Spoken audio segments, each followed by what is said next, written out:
Bonsoir à tous, bienvenue dans ce nouvel épisode du podcast OVNI, un podcast un peu spécial qu'on enregistre en live à Paris avec Rachel Delacour, notre invitée, et Mathieu Stéphanie. Bonsoir et merci. Salut Arnaud. Rachel, merci beaucoup d'être là. Il y a quelques semaines, on s'est posé la question avec l'équipe OVNI, mais qui allons-nous bien pouvoir inviter pour ce 100e épisode ? Il nous a pas fallu longtemps pour y répondre. 100, c'est un chiffre symbolique. C'est le montant de ta levée de fonds avec Sweep. C'est un chiffre qui m'a fait peur il y a quelques années, parce que Mathieu Stéphanie nous a dit, vous verrez, le plus compliqué, c'est les 100 premiers épisodes. Et donc la première fois qu'on a appuyé sur le bouton REC, c'était déjà il y a 2 ans. OVNI était une société de gestion qui avait levé 15 millions, fait 3 investissements. On a levé 60 millions, on en a fait 17 et on continue dans cette dynamique-là. Mais avant de lancer cet épisode et de laisser Mathieu l'animer et enregistrer son 3e podcast avec toi, c'est ça ? Oui. Numéro 3, numéro tout 3. à fait. Donc je veux rassurer tout le monde, c'est un podcast court de 45 minutes et non pas une génération de Do It Yourself de 3 heures parce que bon, on est en compagnie de 50 invités à qui on ne va pas imposer cela. Moi, je voudrais raconter, non pas 100 souvenirs, mais quelques souvenirs avec toi. Il y a plus d'une dizaine d'années, j'ai vu une jeune femme qui montait une société qui s'appelait Beam Analytics, que tu as revendue à Zendesk, que je considère comme un rôle modèle, parce que tu montres le chemin à des entrepreneurs que tu finances en tant que business angel. Quelques années plus tard, tu prenais la présidence de France Digital. Tu étais la première, finalement, personne à me faire confiance quand j'ai investi dans des startups. Et ce soir, encore une fois, tu es là. Donc, merci pour le rôle que tu joues dans cet écosystème French Tech. Et oui, finalement, cette source d'inspiration que tu es pour moi. Merci à toi, c'est très sympa. Et je me souviens très bien des discussions qu'on avait il y a 10 ans justement sur comment aider les boîtes aussi très régionales, parce que ça pouvait fonctionner en fait. Donc bravo pour tout le chemin parcouru. Donc je vous laisse en compagnie de Mathieu et de Rachel pour ce 100e épisode d'OVNI, et merci pour les 100 souvenirs de ces 10 dernières années. J'espère qu'on en vivra encore plein d'autres à travers ce fonds OVNI Capital et tout ce qu'on fait avec l'équipe OVNI. Merci Arnaud, merci. Salut Rachel. Alors déjà, je dois dire quand même bravo parce qu'en effet, 100 épisodes, je crois que la stat pour dépasser 20 épisodes de podcast, c'est de l'ordre de, je crois qu'il y en a, c'est même pas 5% des gens qui commencent un podcast qui arrivent à dépasser les 20. Donc sur les 100, on est quand même, on est pas mal. Bon, aussi, il y a plusieurs, en l'occurrence, mais voilà, il y en a quelques-uns dans la salle ici qui ont dépassé les 100. Mais voilà, moi je suis ravi. T'as les stats aussi au bout de combien de temps tu as les 100, tu sais, comme les startups là, qui en 1 an ou en 10 ans, tu vois, il y a le ranking là de. T'as Lovable, t'as Deal, tu vois. C'est vrai. Alors après, en effet, souvent, quand tu abandonnes, enfin, je veux dire, soit tu mords et puis tu peux y arriver finalement assez vite, soit voilà. Mais il y en a, j'en ai vu même quand vous faisait des quotidiens. Donc après, voilà, il y a des gens qui font des podcasts longs, il y en a qui font des podcasts en volume. Voilà, j'ai fait mon choix. En tout cas, je suis ravi d'être là avec vous aussi. Et moi, je voudrais dire que j'ai des souvenirs assez fous de nos échanges à chaque fois, des tas d'apprentissages, des voyages. Moi, je me souviens de notre premier enregistrement qui doit faire partie des 10 premiers. C'était, ça devait être en 2000, avant qu'on aille dans mon nouveau bureau. 2017, donc, je crois. 2017, ouais. Et je me souviens que je voyageais avec toi. Entre tu devais habiter vers Montrouge ou Montpellier. Non, ça je sais, mais quand tu venais à Paris, tu traversais pour aller à la Défense et t'habitais où? Non, t'habitais pas dans le sud de Paris, il me semble. Je sais que t'habitais à Montpellier, merci. Je me souviens que tu bossais dans ta chambre d'étudiant d'enfant avec tes posters, ça je voyageais aussi là-dessus, et tes allers-retours à la Défense, et ça me faisait Montpellier comme je me fais afficher. Je me fais pas respecter dans mes podcasts, c'était affreux. Et voilà, et puis dans notre deuxième épisode avec Sweep, dans lequel j'ai à chaque fois été saisi par à la fois ta simplicité, ton accessibilité, une certaine forme de douceur, et avec tout ça, une ambition incroyable. qui moi m'inspire je trouve que tu as un exemple extraordinaire et donc merci d'être là. Merci. Et puis moi j'ai plein de questions à suivre dans cet épisode parce que tu es toi-même investisseur. Mais je voudrais quand même qu'on commence par Sweep. Et je voudrais, pour ceux qui sont là qui ne te connaissent pas, te demander de te présenter aussi en une petite minute. Oui, donc moi, aujourd'hui, là, professionnellement parlant, donc je suis la PDG et la cofondatrice de Sweep. Donc je suis un éditeur de logiciels SaaS et je permets en fait aux entreprises de piloter leur décarbonation, de piloter en fait toutes leurs données dites extra-financières et tout avoir à un seul et même endroit. Et en fait, je connecte les points avec la société que j'ai pu faire avant, qui est créée avant, qui s'appelait BIM Analytics, où je faisais déjà en fait de ce qu'on appelle l'informatique décisionnelle, de la business intelligence, donc de l'aide à la décision. Et en gros, je fais un peu ce que j'ai fait sur la première entreprise, sauf que chez Sweep, je l'applique à l'extra-financier. Donc voilà. Mais je reste SaaS woman, édition logicielle, et puis surtout multigéo, quoi, tout simplement. Pour comprendre un peu plus, dans le financier, ça semble entre guillemets assez simple, même si BIM c'était très compliqué et ça a très bien fonctionné, mais j'ai quand même des 0, des 1, des 10, on va dire des figures, des nombres. L'origine de mes données, elle est assez simple à trouver. Sur Sweep, ça vient d'où, toutes les données que tu as? En fait, les entreprises, elles pensent qu'elles n'ont pas toutes ces données dites carbone ou dites sociales ou de gouvernance, les fameuses données ESG. Tu rajoutes la gestion de l'eau, les déchets, etc. Les entreprises, elles pensent qu'elles n'ont pas assez de ces données-là pour démarrer, en tout cas, pour commencer à analyser. En fait, elles ont déjà tout. Tout est déjà dans les systèmes, tout est déjà dans les systèmes de production, dans ce que tu vas facturer à des fournisseurs, dans ce que tu vas générer en termes d'activité, dans tout un tas. Elles sont déjà dans tes données, dans tes systèmes d'information, pardon. Et en fait, nous, ce qu'on fait, c'est qu'on se connecte à tous ces systèmes d'information-là et on va, par exemple, transformer tous ces petits pixels de data en équivalent carbone. C'est-à-dire, quand tu vends un produit, ça a une correspondance carbone. Quand tu travailles avec un fournisseur, ce fournisseur, il a une correspondance carbone lui aussi. Et en fait, on permet de récupérer toutes ces données-là à un seul et même endroit et de faire que tu vois en fait ton impact, ce que tu émets, ce que tu peux aussi aller chercher en amélioration de ces émissions carbone. J'essaie vraiment de vulgariser les choses, mais en fait, c'est ça fait partie de ce qu'on appelle faire un bilan carbone, par exemple. Et puis, ce bilan carbone, est-ce que c'est une photographie que tu as envie d'avoir à un endroit, dans un bouquin, et puis, dans un rapport, ou est-ce que tu as envie d'agir sur ce bilan-là, et puis tu fais la même sur tes déchets, tu fais la même sur ton eau, et puis après, tu vas avoir encore plus loin sur ce que tu fais pour socialement, en fait. Est-ce que tu es un bon voisin aussi, voilà, typiquement, en tant qu'entreprise, le good neighbor dont il parle toujours aux US. En fait, tout ça, en fait, tu as la capacité de te dire, est-ce que tu es une entreprise comment est-ce que tu transitionnes aujourd'hui vers une économie bas carbone? Parce que c'est l'état du monde, actuellement. Tu as un monde en ressources finies. Il y aura des winners et des losers. Qu'est-ce que les entreprises, elles jouent comme rôle pour aider déjà à repousser, en fait, ce qui nous arrive très, très vite, c'est-à-dire un monde qui fait pas forcément envie sur le papier, là, quand on le regarde. Et puis, en même temps, ces entreprises sont les fameux grands agents du changement. Donc elles ont la capacité aussi de changer les choses et puis la capacité de dire aussi en changeant les choses, elles peuvent aussi économiquement briller.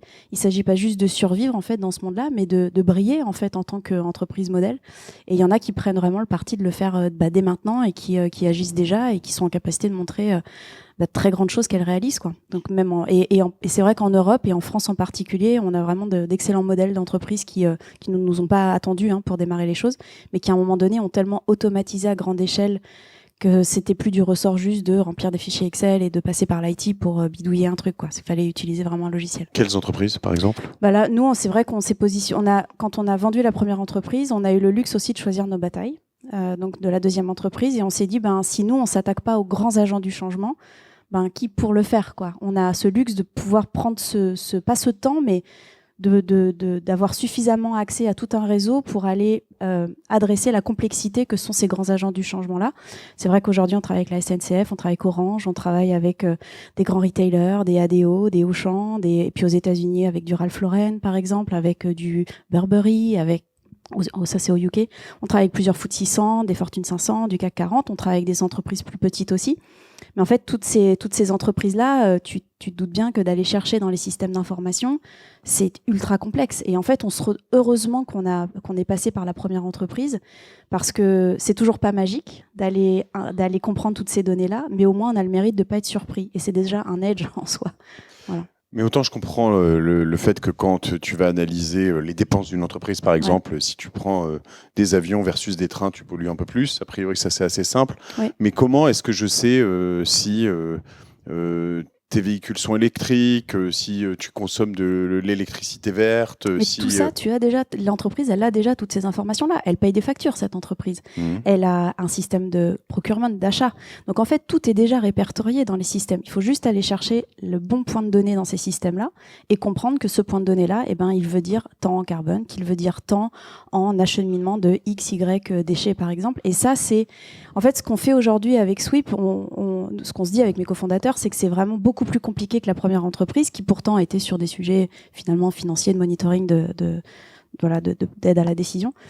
En fait, ce qui est plus compliqué, c'est que il faut aller chercher dans les systèmes d'information de l'entreprise, il faut ajouter l'espèce de couche, en fait, de layer qui va interpréter toutes les données. Donc, il y a du processing supplémentaire avec les bonnes méthodologies.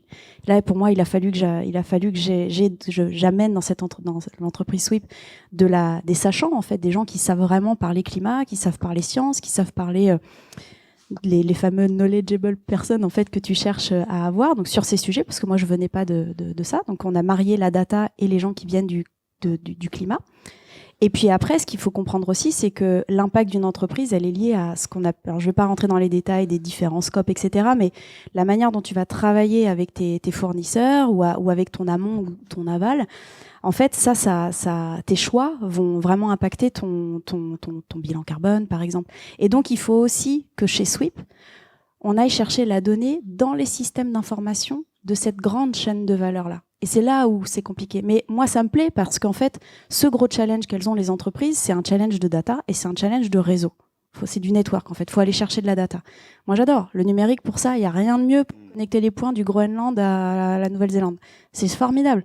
Donc nous, on joue ce rôle-là, de connecter tous ces points-là, de les rendre intelligents pour que l'entreprise puisse vraiment prendre des décisions au regard de ce qu'elle émet en carbone, de l'impact qu'elle a sur toute sa chaîne de valeur. Qu'est-ce qu'elle... je me bats avec un coussin, attention. Les entreprises, si tu devais juger, en vrai, elles care, ça leur importe, sincèrement?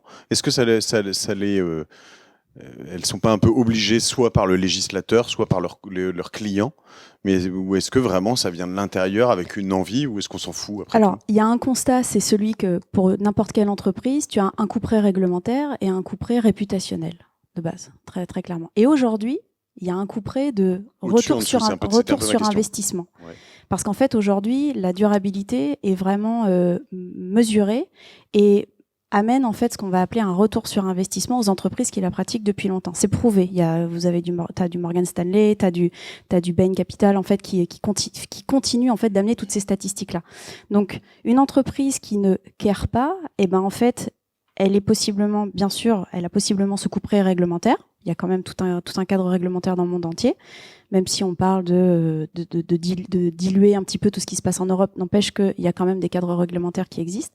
Ensuite, tu as le couperet réputationnel. Qu'est-ce que tu fais en fait en termes de reporting volontaire aussi par rapport à tes clients, par rapport à tes salariés aussi. Et puis il y a aussi ce couperet de dire est-ce que je reste dans la course en fait si je fais pas ça? Mes concurrents ils le font.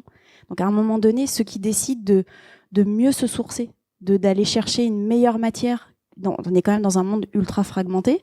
Je vous refais pas la géopolitique actuelle. Sur les sujets de sourcing, etc., quand tu commences à penser tes approvisionnements et ton impact, ça te donne de toute façon une big picture sur ce que tu es en train sur les interactions que tu as avec ce monde. Donc en fait, ça ouvre aussi la capacité plus tu montres ça, plus de toute façon ça impacte ta top line, ta bottom line, de l'accès au cash à moins cher, parce que tes prêteurs en fait vont aussi regarder le type d'impact et la manière dont tu es interconnecté sur ces sujets. Est-ce que tu feras partie des winners ou pas dans le temps parce que tu as compris la manière de faire le même produit avec peut-être moins de ressources. Donc tout ça en fait c'est de faire partie de ceux qui transitionnent et ça a un vrai impact à tous ces endroits-là. Donc les entreprises qui peut-être à un moment donné le faisaient juste pour dire on est des gentils, aujourd'hui rationnellement il y a ces trois piliers-là qui sont vraiment rationnels dans un conseil d'administration, quoi, dans une boardroom, à prendre en compte. Donc ceux qui ne considèrent pas ces éléments-là, j'espère que je suis claire, mais ceux qui considèrent pas ces éléments-là, en fait, moi je me dis, quand je vois des PDG en fait qui pensent toujours pas comme ça, je me dis, mais à quel point t'es pas sur ton mandat, mec. C'est un truc de dingue, en fait. Tu te dis, mais à quel point il est en train de planter la boîte. Et les conseils d'administration qui continuent de mettre possiblement l'ESG en bas d'agenda, histoire de dire, il y a eu un moment donné à l'agenda, mais on sait très bien que ça ne sera pas vraiment traité en séance. Tu te dis, mais c'est pareil, à quel point vous ne méritez pas vos jetons.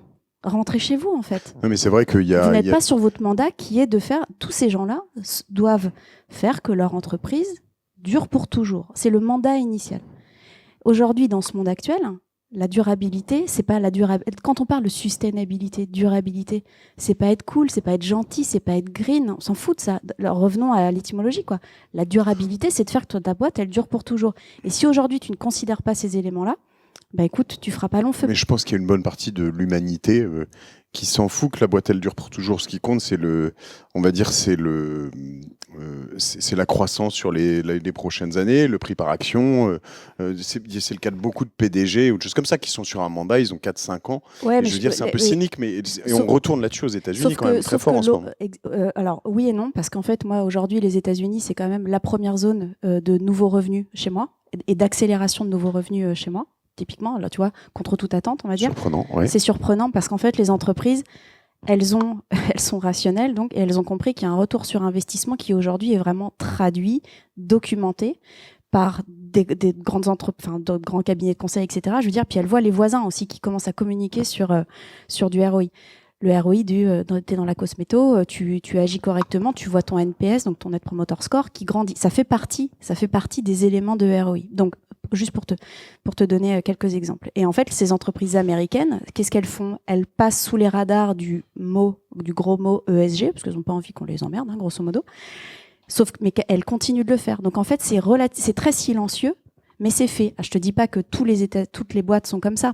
Mais je veux juste te dire que la planète est très vaste. Et que dans 3 ans... les boîtes qui ont envie de faire les choses bien... il y en a plein. Après, ce qui est sûr, c'est que aujourd'hui, il y a plein de boîtes qui disent non, mais moi, je suis très court-termiste, etc. Et l'horizon du mur de la planète qui va mal se rapproche. Et donc, les entreprises qui pensent vraiment, ne serait-ce qu'à 5-10 ans, elles regardent aujourd'hui très fortement les sujets de durabilité pour être sûres qu'elles passeront ce cap-là dans un monde où elles seront adaptées versus les autres qui se seront plantées. Je vous rappelle quand même qu'il y a 15 ans, quand il y a eu cette transfo digitale, où tout le monde a commencé à dire wow, c'est quoi ces trucs, l'AWS, le cloud, le machin, le truc.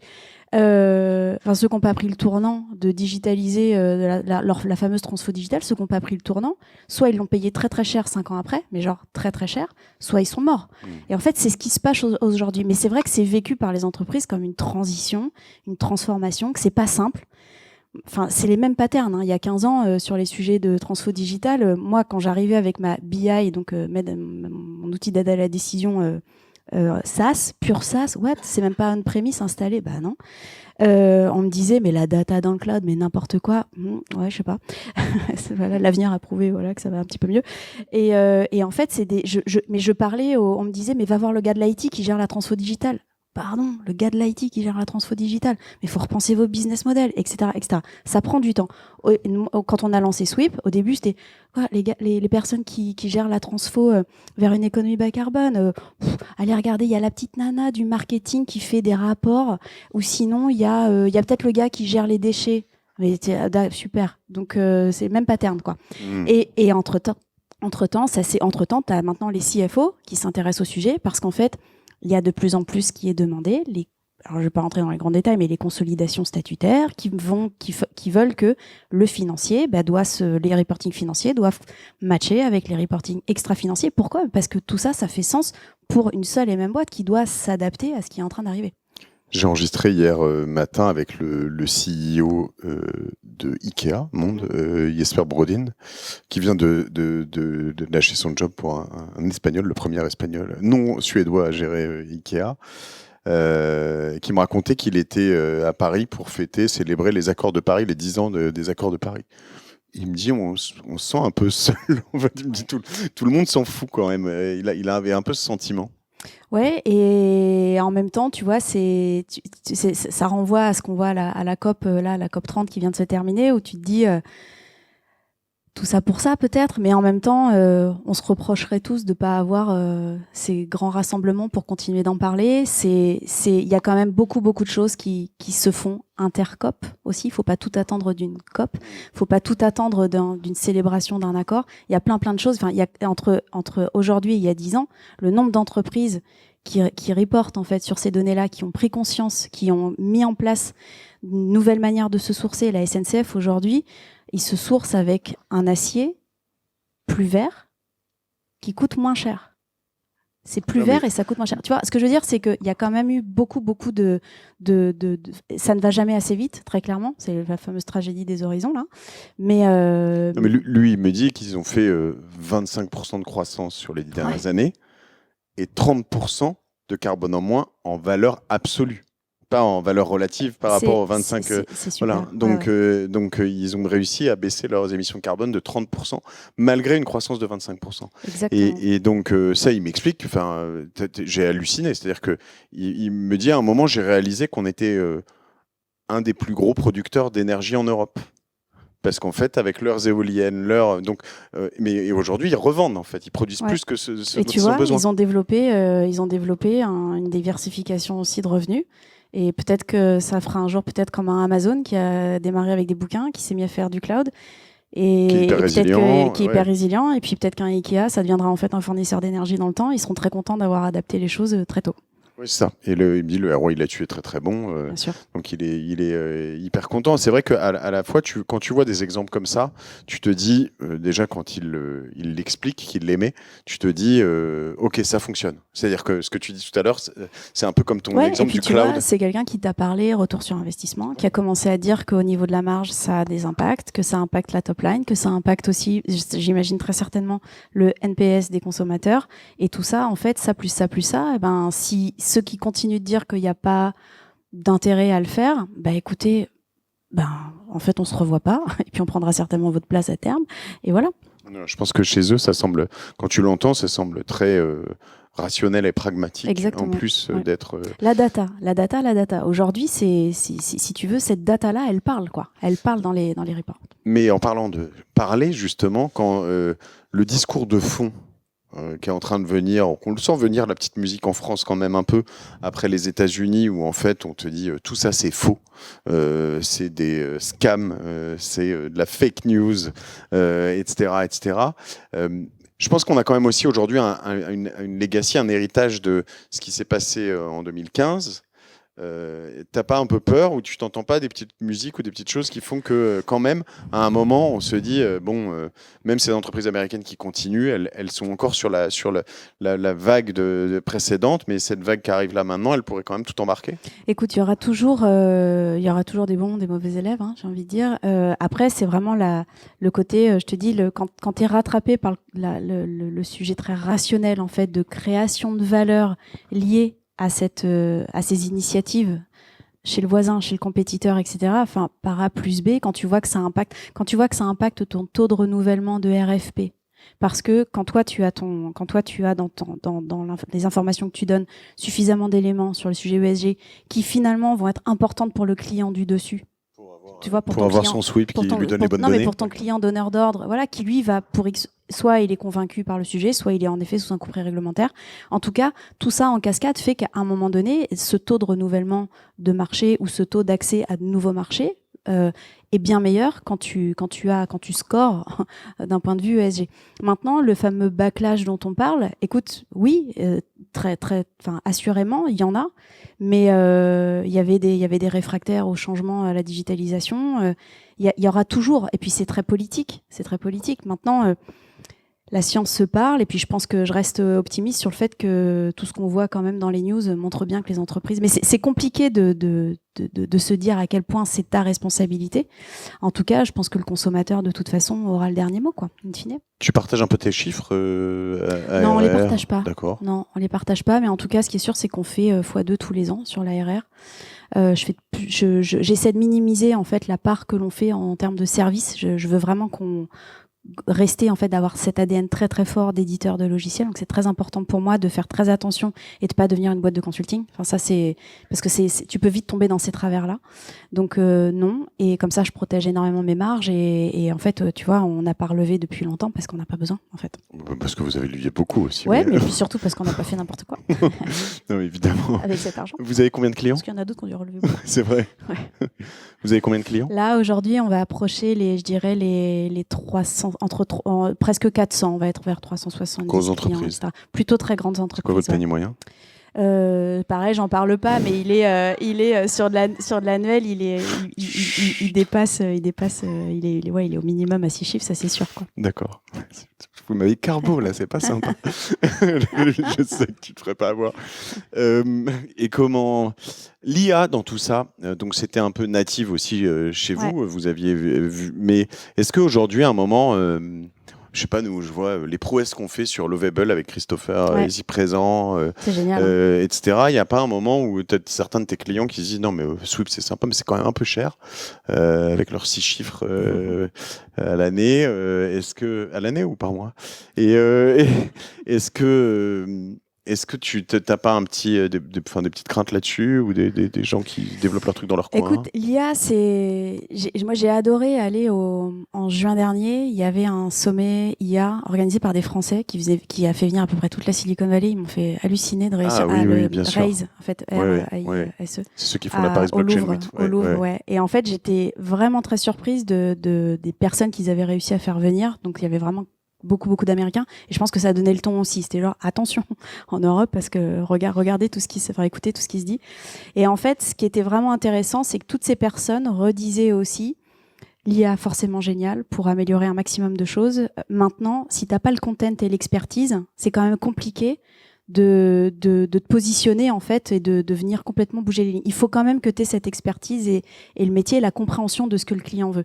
Je voyais un des cofondateurs d'Intercom. Je veux dire, les cofondateurs d'Intercom, ça fait longtemps qu'ils font plus des stages pour aller parler, les gars. Enfin, c'est vrai, quoi. Ça fait longtemps qu'ils ont plus besoin de ça, on va dire. Et en fait, il a fait un talk d'1 heure. Je veux dire, pareil, il avait du tout préparé pour redire à quel point il était en train de rechanger Intercom de l'intérieur sur ces sujets d'IA. Mais que c'est parce qu'il avait aussi eu tous les pain points sur son sujet depuis plus de 10 ans maintenant, qu'en fait, il était en capacité d'encore mieux changer Intercom parce qu'ils connaissent tous les process, ils connaissent tout ce qu'il faut aller justement améliorer grâce à l'IA. Et ce que je vois avec Sweep ou sur nos sujets très climat, c'est que oui, en effet, tu pourras toujours bidouiller plein de choses avec l'IA et tant mieux, et on s'en sert tous les jours dans le produit et dans le produit qui fait le produit, c'est-à-dire l'entreprise. Mais c'est, si tu veux, cette compréhension de ce qui est nécessaire aujourd'hui pour le client, de toute cette domaine expertise-là, elle va être magnifiée en fait par l'IA, mais il faut quand même cette domaine expertise là. Donc te lancer aujourd'hui tout seul, il y aura toujours 3 mecs dans un garage qui vont essayer de faire un truc pour aller chercher les très grands comptes, et j'ai envie de leur souhaiter en fait d'y arriver parce que tant mieux quoi. Mais c'est quand même très compliqué. Il y a une domaine expertise qui est quand même pas simple à avoir. Ça rejoint un peu ce que tu dis sur le data delusionment, la désillusion de la data. En l'occurrence, c'est que si tu as plein de data mais que tu sais pas quoi en faire, que tu n'es pas expert, ben, tu peux te perdre un peu là-dedans, te noyer. Exactement. Et puis il y a des tendances de marché, il y a des besoins, il y a, tu vois, la compréhension de tout le réglementaire, le pourquoi, le comment. Je dis pas que c'est une énorme barrière à l'entrée. Il y a plus de barrière à l'entrée vraiment aujourd'hui, mais on les a quand même mises. Elles sont hautes, on va dire, ces barrières à l'entrée qu'on a réussi à créer. Une autre chose dont tu parles assez souvent sur en tout cas sur l'ICP en fait qu'on va chercher, sur le segment de clients qu'on va chercher. Ce sont les forever companies, donc les sociétés durables, c'est ce que tu dis, ou les éternelles? Bah nous, nos clients, on les appelle les forever companies. En fait, c'est celles qui ont compris que t'es sur ton mandat de vouloir durer pour toujours, quoi. Une entreprise, c'est ça, quoi. C'est la faire durer pour toujours, et on essaie de les mettre grâce à cet outillage et grâce à cet outil de prise de décision, de les mettre sur ce track-là de durer pour toujours. Mais c'est pour moi presque un nouveau narratif, c'est-à-dire qu'on n'entend pas souvent parler. Ça a beaucoup plu à une entreprise de luxe qu'on était allé prospecter. Je leur dis voilà, nous on vous considère comme une forever company. Oh, ça nous plaît. Vous avez déjà enregistré le truc? Oh la vache. Il y a le trademark. On parle pas de ça, s'il vous plaît. Et enfin voilà, c'était drôle. Non, mais c'est vrai que c'est un nouveau, je pense, un peu narratif, parce que moi, je suis dans un univers d'entrepreneurs qui, pour beaucoup, créent des boîtes, les vendent, passent à autre chose, on crée une autre. Je n'ai pas d'exemple précis sous les yeux, mais tu vois ce que je veux dire. Donc, c'est pas si. Ouais, mais t'as pas envie de revendre un truc qui n'a pas d'âme, enfin qui n'a pas d'âme moderne, c'est-à-dire qui est prête à. Enfin, il faut quand même. Non, moi, j'adore l'idée. Je trouve que c'est hyper romantique, mais est-ce que c'est une réalité? La réalité, demande à tes actionnaires, tiens, s'ils n'ont pas envie que tu dures pour toujours et que tu sois leur rente pour toujours. J'en ai qu'un seul. Voilà. Il est très dur. Demande au CAC 40 si les actionnaires sont pas en train de regarder si dans 10 ans, quel rendement ils vont avoir. Mais dans le CAC 40, sur toute une société cotée, en fait, quand elle te plaît plus, tu la vends. C'est plus facile. Autant dans du private equity, c'est un peu cynique sur le Non, monde de je suis réaliste. Non, mais je veux dire. Non, je pense que c'est pas la grande majorité du tout. Il y a plein de gens qui pensent comme ça. Il y a plein de gens qui pensent court terme. Mais aujourd'hui, si tu, regarde mais même, oublions la durabilité, sur ces sujets-là. N'importe quel actionnaire va te demander, mais montre-moi, c'est quoi ton plan à X années, ça tient la route, ça tient pas la route. Enfin, t'es le premier en tant qu'investisseur à regarder ce genre de choses. Non, mais... La narrative sur le plus long terme. Et aujourd'hui, si tu n'intègres pas ces sujets-là dans ta narrative à long terme, tu fais pas le job, quoi. Non, mais si je dis ça, c'est que j'ai vu des exemples très précis de grosses boîtes, potentiellement même américaines, de certains de mes potes qui vendaient des piles, par exemple, et puis qui un jour se sont mis à en vendre sur Amazon. Et puis, le business des piles, c'est un super business, parce que t'en rachètes, et puis t'en as besoin. Et puis, tout d'un coup, Amazon s'est dit, tiens, on va faire des piles. Et puis, ils ont lancé Amazon Basics avec des super piles. Et puis, parce qu'ils voyaient, ils analysent tous les super business, c'est là-dessus où ils font leur basics. C'est pas parce qu'on a cette conversation ce soir qu'il n'y a pas Shein qui est en train d'éclater les scores. Tout à fait. Et après, c'est le paradoxe actuel. Mais lui, il est passé dans une autre société où il s'est mis à vendre du thé et du café, puis ils se sont mis à vendre des capsules sur Amazon. Puis il a dit à ses boss à un moment, je suis pas trop sûr qu'on devrait vendre des capsules sur Amazon parce qu'on va leur montrer à quel point c'est du réassort et un business comme ça. Ils vont comprendre tous les chiffres, tous les trucs, etc., etc. On va leur donner toutes les datas. Et puis ces boss lui ont dit, non mais attends, chérie, moi je suis là pour 5 ans. Hein, tu sais, on va faire péter les scores en ligne et puis advienne que pourra pour les autres. On laissera le bébé. Advienne que pourra. Mais on attend la suite. Non, c'est sûr. Ouais. Dans les valorisations aujourd'hui, ça compte. C'est sûr. Ça compte. Vous êtes combien aujourd'hui chez Sweep? On est presque 200. Wow. Combien de pays? Beaucoup. De pays. On a fait les comptes il n'y a pas longtemps. D'implantation. Je pense qu'on a une trentaine de nationalités. Tu vois. On a un bureau à Montpellier qui est le siège. Montrouge, Montpellier, pardon. Paris, on a un bureau à Paris. On partage les bureaux de Lydia. C'est en dehors de Paris, tu sais. Hein. Ouais. Et tu vois, on a fait le truc très parisien. On est à Charonne, attention, dans le 11e.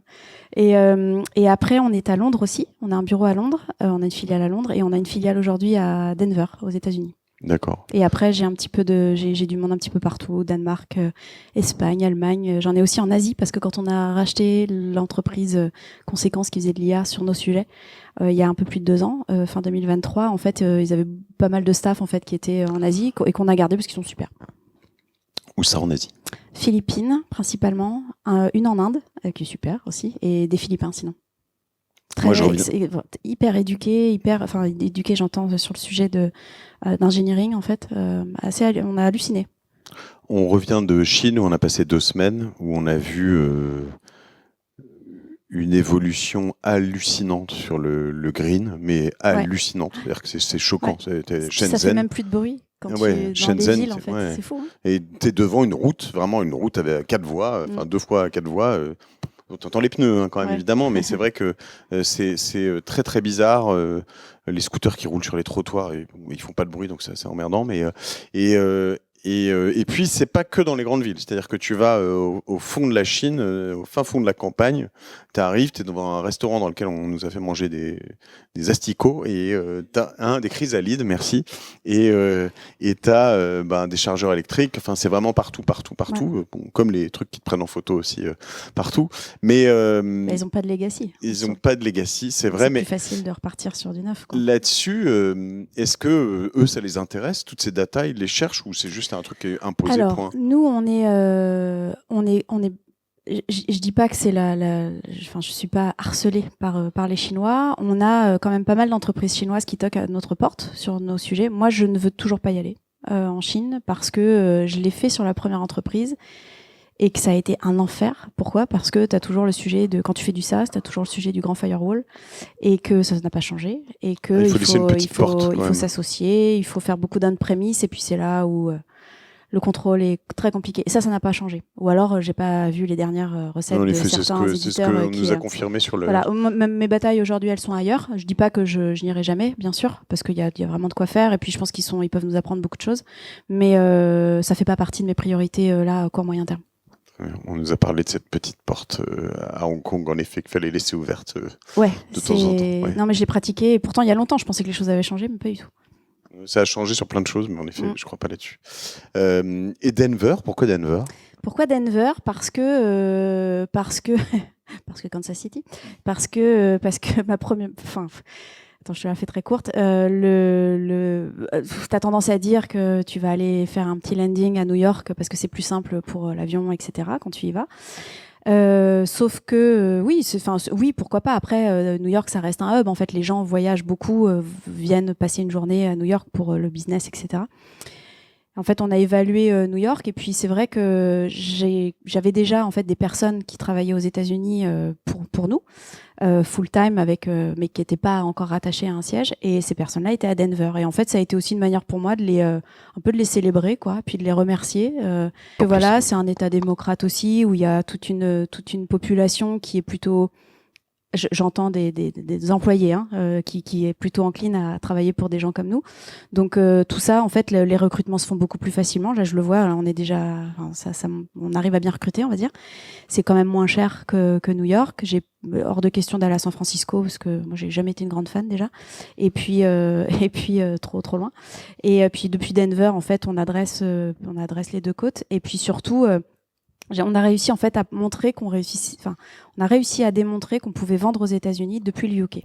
Et grâce à cette équipe-là, très delivery sur place. Et en fait, moi, c'est toujours mon modèle pour me dire, je vais cash burner dans un pays, dans une nouvelle géo, qu'à partir du moment où je me suis prouvé suffisamment de réplicabilité, on va dire, du modèle, que je réussis à montrer que c'est un logiciel que je peux vendre à distance. Tu vois, pour répliquer les choses. Et là, maintenant, j'envoie les personnes aux États-Unis. Là, maintenant, j'investis. Mais j'arrive avec un pool de clients américains qui amène déjà une crédibilité sur place qu'on peut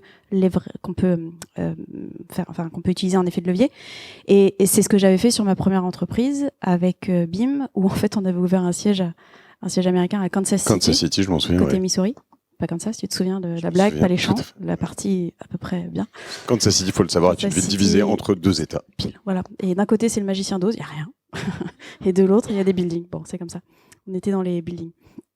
Et en fait, moi, j'ai adoré faire ça. Parce qu'en fait, t'es vu comme... t'es l'espèce d'ovni européen. D'ailleurs, t'es même pas français parce que c'est compliqué. T'es la tech européenne, quoi. Voilà. Et en fait, c'est cool parce que t'attires l'attention. Qu'est-ce que tu crois qu'à New York ou à SF, j'attire l'attention ? Pas du tout. Donc voilà, au moins on attire l'attention comme ça. Et on recrute. Et tu veux attirer l'attention pour surtout recruter tout de suite. C'est le plus difficile. T'es donc un repeat entrepreneur. Est-ce que tu pourrais me donner quelques ingrédients dans ta recette que tu as reproduits et qui ont fonctionné ? Et peut-être, si tu en as en tête aussi, quelques ingrédients que tu as reproduits et qui n'ont pas fonctionné ? Ouais, bah alors écoute... quand on me dit mais au moins t'as la chance d'avoir déjà vécu plein de choses, donc du coup il y a plein d'erreurs que tu fais plus. Alors oui, certaines peut-être, mais le monde il a juste changé quand même. En 10-15 ans de ma première boîte, le monde a changé. Les employés que tu recrutes, ils ont changé. La manière de vendre a changé. La manière de promouvoir a changé. Franchement, c'est quand même compliqué. Tu vois, t'es dans un nouveau monde, quoi, à nouveau où tu dois pas tout redémarrer parce bien sûr, on a eu des facilités à lever de l'argent, etc. N'empêche que faut quand même se dire que c'est pas parce que tu as créé une boîte une première fois. Est-ce que c'est vraiment un succès de revendre une entreprise ? Je sais pas si c'est vraiment ça, cette case-là. En tout cas, tout ça, ça participe pas forcément au fait de dire que ce sera doigt dans le nez pour la seconde et la troisième et la quatrième. Moi, je me suis convaincue, en tout cas, en redémarrant la deuxième, que je rentrais dans un marathon. Et déjà, en fait, je pense que psychologiquement, faut se redire à quel point ça va être compliqué. Ça va être un marathon tranché. En mode tranché.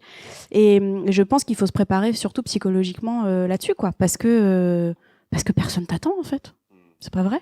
Personne t'attend. personne. T'es personne en fait. Donc en fait, il faut se réentourer. En tout cas, ce qui est sûr, c'est que j'ai appris à bien m'entourer. J'ai appris d'échecs. Alors j'en fais encore. Je fais encore des erreurs dans mon d'entourage, de moins en moins. Donc ça, c'est chouette aussi. C'est le principal. Donc t'apprends à bien t'entourer, à mieux t'entourer en tout cas. Et puis après, je pense que la lucidité, quoi, la lucidité de la complexité, ça reste ça. Et le quotidien, et puis de se dire, c'est normal, en fait. Et donc demain, on recommence. et voilà, c'est plus ça, quoi. Un petit secret pour l'entourage et pour bien s'entourer Vraiment, quand on le sent pas, on le fait pas. Enfin, je veux dire, faut revenir à des basiques, quoi. Quand il y a un doute, il y a pas de doute. Hein. Ça vient des tripes. C'est basique de chez basique, quoi. Et est-ce que quand on le sent très bien, on y va? Ah ouais. Non, mais parce qu'il y a des moments où, par exemple, tu le sens très bien. Tu fais quand même pas sur le papier. Tu fais quand même tes rêve calls. Ouais. Ça, c'est très français de pas les faire, ces rêve calls. C'est fou, quoi. Non, mais j'ai confiance. Et puis j'ai adoré la personne d'entretien. Mais t'as passé combien de rêve calls? Non, mais il est super. Je le veux vraiment. Puis en plus, il va me filer entre les. Non, c'est fou, quoi. On le fait pas. Et aux États-Unis, enfin, je veux dire, c'est des machines à. Bon, après, ils se vendent aussi différemment. Non, alors ça, en revanche, la manière dont je recrute aux États-Unis, c'est très différent de ma première boîte. Ah bah oui, mais parce que s'il y a bien des gens qui savent ultra bien se vendre, c'est eux. De toute façon, on a tous fait, je pense, les Français là, on a tous fait. Un grand classique sur mes épisodes. Mais bien sûr. Donc, t'apprends quand même. Tu fais tes rêve calls, et puis. Ça, par exemple, comment tu le sais? Le grand classique, c'est ce directeur commercial qui vient, qui te prend 600 000 balles sur moi, je regarde. Mois. Moi, je regarde les sauts de puce aussi. Les sauts de puce, ça veut dire que c'est pas quelqu'un qui va être dans la tranchée avec toi suffisamment longtemps. Les gens qui font 2 ans par-ci, 2 ans par-là, 2 ans par... Qu'est-ce que tu veux construire en 2 ans? Entre le moment où tu commences à faire ton ramp-up, le moment où tu commences à prendre un peu de place, et puis le moment où tu dis finalement ça me plaît pas, c'est-à-dire 6 mois avant de partir de la boîte, il reste quoi là-dedans en exécution? Et donc, en fait, moi, ces sauts de puce-là, quand je les vois, j'ai tendance tout de suite à dire, je dis pas que c'est un gros no-go, mais j'ai vraiment tendance à dire, attention, parce que cette personne-là, avant qu'elle soit avec nous, dans la tranchée, pendant un bout de temps, et puis en plus, c'est des personnes qui n'itèrent pas assez. Moi, je veux les gens qui font des erreurs dans mes équipes, mais c'est tout le temps. Mais ce qui m'intéresse, c'est l'itération qu'on fait sur les erreurs. Récemment, on a fait des boulettes sur un truc arrache. Bon, ok, qu'est-ce que je fais? Je vire tout le monde? Non, en fait. Par contre, tout le monde a appris, là. Et puis, ça, c'est ce qui est sûr, c'est qu'on va pas la refaire, la boulette. C'est ça, en fait, ce que tu attends de tes équipes. T'attends de l'itération, t'attends de l'intelligence collective à se dire, bon, ok, on a merdé. Bon, voilà, ça arrive, c'est comme ça. Maintenant, en revanche, tu restes avec moi dans la tranchée, et puis on continue, et puis on crante, quoi. Et ça me fait très peur quand je vois des CV où, j'ai fait telle startup, super. Tu vois, je préfère je suis restée 10 ans dans une start-up, au final on s'est planté.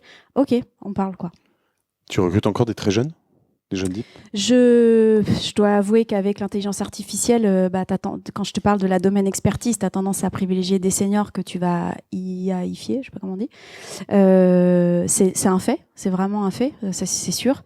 Il y a plein de là, quand on a fait quand on commençait à imaginer le budget les ressources 2026, quand on a commencé à voir ça en milieu d'année, et que tu le fais vraiment là aujourd'hui avec tout ce qu'on a réussi à mettre en IA dans l'entreprise, je peux te dire que oui, il y a certains postes, tu dis en fait on n'a pas besoin. Puis c'était des postes qui étaient peut-être un peu juniors, etc. Ça ne nous empêche pas encore d'en recruter, mais franchement c'est vrai que c'est une réalité, quoi. C'est quoi les trucs les plus fascinants que tu as fait avec l'IA? Ah bah moi déjà, pour moi-même, je mets des agents partout dans ma vie aujourd'hui, et les agents me sauvent. C'est-à-dire que non, mais moi j'étais tout le temps mais comme tout le monde, j'étais tout le temps à 600 emails dans la mailbox. Tu ouvres, tu fermes. Oh, mon Dieu, quelle horreur! C'est une source de stress parce que tu dis mais là-dedans en fait qu'est-ce qu'il y a vraiment d'important? Et c'est tout bête, hein, c'est vraiment un exemple ridicule et basique.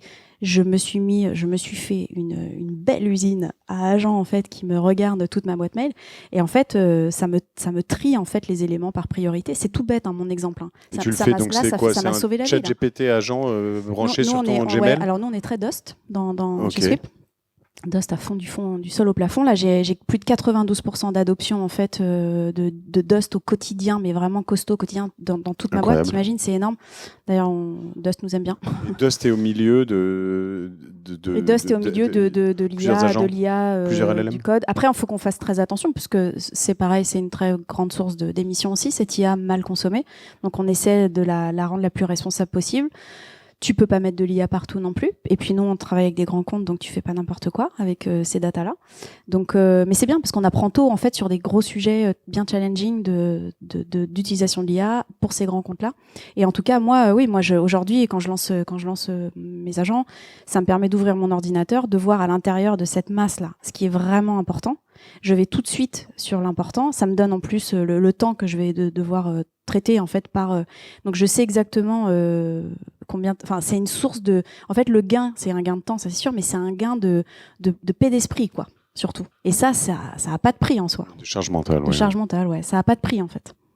Et ça, merci l'IA, quoi. Tu disais tout à l'heure que la vente avait changé. Ouais. Tu peux développer?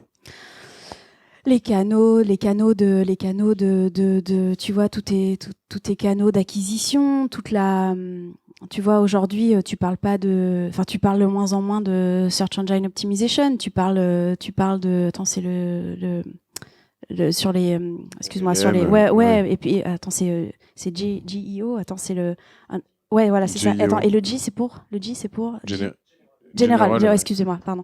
General Engine Optimization. Et donc, en fait, maintenant, tu regardes que tes stats sur les différents moteurs, comment t'es sur Perplexity, comment t'es sur ChatGPT, etc. Enfin, tu vois, ça se monétise pas encore. Alors, tu sais que ça va se monétiser bientôt. Et du coup, comment est-ce que tu adaptes tout ça sans trop, mais en même temps, c'est la qualité de ce que tu as sorti sur ton SEO qui alimente tout ça. Donc, en fait, c'est pas simple, quoi. Même pour des équipes méga juniors qui seraient des ultra modernes, nés, branchés, picousés à tout ça, à l'IA, c'est pas simple, quoi. Donc il faut, tu vois, la manière dont tu alloues tes budgets, pas trop se planter, continuer d'écrire comme un humain, parce qu'en fait, ça se voit quand c'est trop écrit par l'IA, et donc du coup, c'est déréférencé, pardon. C'est une réalité, quoi. Donc tout ça, c'est pas simple, je trouve, aujourd'hui. C'est vraiment pas simple.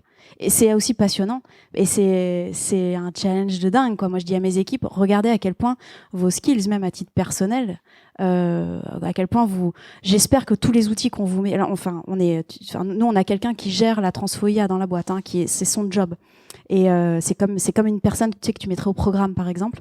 Elle est sur ce sujet-là, et en fait, c'est avec des KPI, des OKR dans tous les sens sur les sujets d'IA, et c'est formidable. Et je leur dis, en fait, finalement, on vous emmerde un peu sur ces sujets, mais appréciez en fait pour vos skills perso, en fait, vos skills d'employés, de personnes employables dans ce nouveau monde-là, quoi. C'est sûr que quand tu es dans les bonnes boîtes et que tu peux en profiter, c'est bien. C'est vrai que moi, j'ai autour de moi, j'en parlais un peu plus tôt cette semaine dans ma newsletter, des entrepreneurs qui sont, je sais pas moi, dans des sociétés de conseil ou des choses comme ça. C'est un peu plus compliqué. Ouais, après, tu sais quoi, t'as pas trop d'excuses aujourd'hui, vu comme tout est quand même accessible. Peut-être que tu peux pas forcément le faire dans ta boîte en question, mais tu peux quand même monter en charge. Non, tu peux monter en charge. La problématique, c'est que certains se font complètement remplacer, en fait. Ah, c'est-à-dire oui, que tu as oui, certains oui. métiers. Oui, donc mais il faut juste passer à autre chose. Ça s'appelle des transitions fortes, et il faut s'adapter, quoi. Et ça va très vite en ce moment. Et ça va très très vite. Parlons un peu de puisqu'on est sur le podcast d'OVNI aussi, d'investissement et de ta Captable aujourd'hui. T'as combien d'investisseurs à bord chez de Sweep, chez Sweep. Alors j'ai 5 investisseurs principaux, et puis après j'ai quelques BA qui sont top, qui sont canons. Je les appelle mes agents dormants dans la Pourquoi? C'est quoi un BA top? Parce que c'est des personnes déjà qui sont connues comme le loup blanc, et qui du coup, le jour où je les active vraiment sur la géo en question, t'as accès tout de suite à un réseau incroyable. Pour des ventes? Pour tout, pour des ventes, pour du public facing, pour eux passer le message, pour la crédibilité de ces gens-là qui ont une super réputation. Tout ça rend les choses encore plus crédibles. Par exemple, tu demandes quoi à qui? Tu peux me raconter? Par exemple, en fait, typiquement, on a l'ancien C-Staff en fait de Zendesk. Je dis pas Chief of Staff, hein, je parle des gens du C-Staff de Zendesk en fait qui ont investi chez nous. Et en fait, c'est du petit lait, parce que quand on va les voir en fait sur des sujets très techno, très justement IA adapté en fait aux nouveaux sujets analytiques. C'est des masterclass déjà, c'est des gens qui ont une excellente réputation et qui du coup on sait très bien qu'ils ne racontent pas n'importe quoi. Donc tout ça en fait ils t'apportent du métier. Après ils t'apportent aussi, tu vois, Tony Fadel, il t'apporte forcément un réseau ou quand tu te poses des questions sur des sujets de communication. Enfin, c'est des gens qui t'ouvrent des portes. En fait, ils sont pas là pour te dire exactement quoi faire, mais en tout cas, si tu sais correctement les activer, ils t'ouvrent les portes pour que tu ailles chercher la bonne expertise au bon endroit. Et déjà, il faut qu'ils soient volontaires pour le faire, qu'ils soient suffisamment intelligents pour t'envoyer vers les bonnes personnes. Ça veut dire très gros réseau et réseau smart. Et c'est là où tu fais vraiment le double down. Tu viens d'utiliser un mot-clé intéressant, si tu sais correctement les activer. Ah bah oui. Et ça veut dire quoi? Parce que c'est du temps d'activer. Comment c'est du temps je dis toujours, quand mes équipes ont dit oui, mais tu sais, il faut qu'on ait un advisory board, etc. Attendez, déjà, on a un board, on a des employés. Enfin, moi, faire le côté entertainment où je passe mon temps à faire des présentations, enfin, non, merci, quoi. C'est pas possible. Et en fait, si tu veux vraiment que les personnes s'intéressent à toi, il faut leur donner à manger. Et il faut leur poser, faut qu'il y ait il faut que ça serve, tout ça. Et il faut pas que ça te serve qu'à toi. Il faut que tu les alimentes. Je veux dire. Mais alors comment? C'est quoi? Tu fais une newsletter, tu leur envoies des news, c'est aller les voir sur des sujets ultra précis où tu leur dis quel est ton nouveau problème qui t'empêche vraiment de dormir la nuit. Quand tu parles de ce genre de choses avec un entrepreneur ou quoi, quand c'est hyper targeté, déjà il est en train de se dire mais est-ce que moi je me suis posé la question est-ce que ça m'empêche vraiment de dormir moi aussi la nuit, ce truc-là?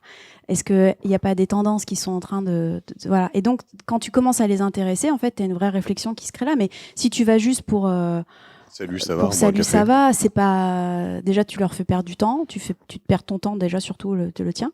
Mais c'est du temps c'est de l'entertainment. Il y a un côté très entertainment. C'est du temps, quoi. C'est du temps. Quand tu veux vraiment bien activer un investisseur, c'est du temps aussi. C'est du temps. Déjà, il faut réussir à l'attraper. Et puis, je veux dire, tu peux pas juste lui dire, j'aimerais bien que tu m'aides à faire ci. La personne va dire, attends, t'es gentil, mais dis-moi exactement, en fait, où sont tes pain points. Enfin, ça se prépare, quoi. Pour que ce soit très efficace, ça se prépare. Et en fonction des saveurs de chacun, ça se prépare de manière très, très silotée, presque, tu vois, très customisée. Et ça, c'est du boulot. C'est vachement de travail. C'est vachement de travail, mais c'est là que tu actives le mieux. Et mais tu peux pas juste faire une présentation sur bah voilà où on en est, vous en pensez quoi? Alors, c'est quoi ce qui va vraiment pas, en fait? C'est ça. Et toi, tu investis toujours? Moi, j'ai arrêté parce que déjà, je me suis un peu lâchée. Voilà. Plus d'argent. Alors, je le garde pour aussi Sweep en l'occurrence. Mais non, mais écoute, c'est juste que ça me prenait beaucoup de temps. Et puis surtout parce que je voulais correctement le faire et que c'est pas un métier. Donc en voulant le faire correctement, en fait, c'est pas un métier en vrai. Non. En tout cas, ouais, non, c'était beaucoup trop de temps. Et puis la promesse de l'entrepreneur que t'aides, enfin la promesse pour l'entrepreneur, en fait, bien sûr, tu donnes de l'argent, mais surtout il a envie que tu passes du temps, il a envie de learnings, il a envie de. Et sauf que ça doit se stacker dans l'agenda qui est déjà compliqué, quoi. Et donc j'ai arrêté. Et puis là, je nurture en fait. Pardon pour les anglicismes, c'est horrible. Pardon, horrible. Et tu alimentes. J'alimente et j'alimente. Oui, j'ai le portefeuille que j'ai déjà et voilà, quoi. Puis il y en a déjà il y en a plein parce que j'ai commencé à dès que j'ai gagné l'argent de l'acquisition, tout de suite en fait je me suis dit mais t'as pas le droit de garder ça, tu redonnes en fait, il faut que tu réinvestisses. Donc tu vois, j'ai investi beaucoup d'argent en fait si tu cumules et mais en fait, j'avais moi-même un entrepreneur, un premier BA, le premier BA qui a mis chez nous, chez BIM, alors qu'il y avait vraiment zéro. Il m'avait toujours dit, je le fais, mais tu me promets que tu le feras.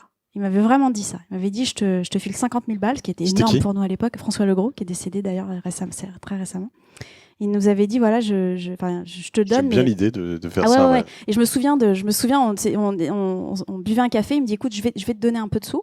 Et puis du coup, j'étais trop contente et je viens pour payer le café, les 2 cafés, et puis il me dit, déjà, attends de gagner un peu de sous, puis tu me paieras le café à ce moment-là. Et puis il m'avait dit, par contre, ce que je fais, tu me promets que tu le referas, parce que lui, on lui avait fait pour lui aussi. Et en fait, cette espèce de truc de transmission. Et quand j'ai gagné cet argent-là de l'acquisition, c'était inimaginable de pas le faire, quoi. Et donc, puis après, voilà, forcément, on te contacte parce que t'es un peu plus visible. Tiens, est-ce que tu veux m'aider? Alors après, moi, je tombe très love tout de suite. Des bonnes bouilles. Alors, je dis bonnes bouilles. J'ai une super idée, et puis je vais y arriver, et puis puis je vais croquer le monde, etc. Tiens. Et il y a un moment donné, t'es là, arrête, c'est nul. Enfin, tu vois, tu peux quand même. C'est facile de dire non à tout. Un peu plus construite, voilà. les femmes en particulier. Après, j'ai des copains qui m'ont fait des petites clés de bras au passage, et puis j'ai dit oui quand même, parce que je suis faiblarde. Quand je vois un entrepreneur qui a la patate, je suis faiblarde. Donc j'ai dû à un moment donné me dire, t'arrêtes maintenant, t'arrêtes parce que tu sais commenter et c'est love quoi. Voilà. Donc faut arrêter. I feel you, je te comprends. C'est pour ça que moi je suis allé avec OVNI, parce que au moins ça me permet de dire non à tout. Après, et de j'ai dire, été love de Nabla en très tôt. Raison, quand tu es love de Nabla je très comprends qu'on tôt. soit love de Nabla parce que Delphine et son associé Ouais, exactement. sont vraiment exceptionnels. Exactement. Puis, pas un tu vois, mauvais. voilà. Il y a quand même eu du love intéressant. où est-ce que tu te projettes? Qu'est-ce que tu veux? Où est-ce que tu le vois dans 5 ans, 10 ans avec Sweep? C'est quoi le... Ah bah écoute, vu la surface produit qu'on a, la profondeur produit qu'on a, je pense vraiment qu'on peut être un très très gros acteur de l'extra-financier, donc de sustainability, data management platform, mais extra-financière en fait, enfin extra-financial Ça va data pas platform. fusionner avec d'autres choses, ça? Ah bah de toute façon, tu vois, ça fusionne déjà avec du SAP, ça se fusionne déjà là où sont les données des entreprises, sur du Workday, tu vois les grands systèmes d'infos qui vont générer les grandes data extra-financières. Quand nous on arrive là-dessus et puis au-dessus, et puis tu vois qu'on permet la BI au-dessus de tout ça, forcément ça parle, ça fait sens. Donc moi je pense on a un beau boulevard là, parce qu'en ce moment c'est très compliqué, et les levées et le sujet est très compliqué. Moi j'adore les semblants de traversée du désert. C'est là qu'il y a des boulevards en fait pour faire les choses bien, et on a l'argent pour le faire, et je peux pas dire que je suis extatique, ravie, etc. de la période, mais il y a des opportunités de dingue à ce moment-là. Donc on continue bien, tout sereinement, et comment dire, ouais, je pense qu'on va faire un très très gros acteur. Et pour une fois, ce qui est très drôle aussi, c'est que sur la première boîte, quand je parlais qu'on faisait de la BI et que c'est de l'analyse de données, je devais cacher, alors j'arrivais pas trop à le cacher avec mon accent franco-franchouille, mais c'était pas forcément bien vu, c'était même pas bien, on essayait de cacher le fait d'être français aux États-Unis, parce qu'en fait, il y avait que des cadors américains sur nos sujets. Alors que là, en fait, dire que tu es européen sur les sujets de sustainability, sur les sujets software, en fait, les acheteurs, en fait, les clients savent qu'on est tellement avancé en Europe que nous développons nous-mêmes notre modèle sur des clients hyper avancés, matures, mûrs. Donc du coup, on a forcément productisé des choses qui sont plus avancées dans notre produit. Et ça, en fait, ça nous sert aujourd'hui aux États-Unis. Tu vois, super intéressant, ça veut dire que cool. Ça fait partie de notre zone de génie, même en termes de perception à l'extérieur. Bah c'est chouette, parce que je me dis, tu vois, ça fait partie, enfin c'est pas souvent que le software européen il est particulièrement praised, donc voilà. On me fait un signe qui fait ça, je sais pas ce que ça veut dire, tu as une idée, je te propose de continuer encore sur quelques... Voilà. Merci Rachel, on te suit sur LinkedIn par exemple, ou ailleurs, tu publies un peu? Ah ouais, LinkedIn, sur LinkedIn, okay. ouais. LinkedIn, donc, très bien.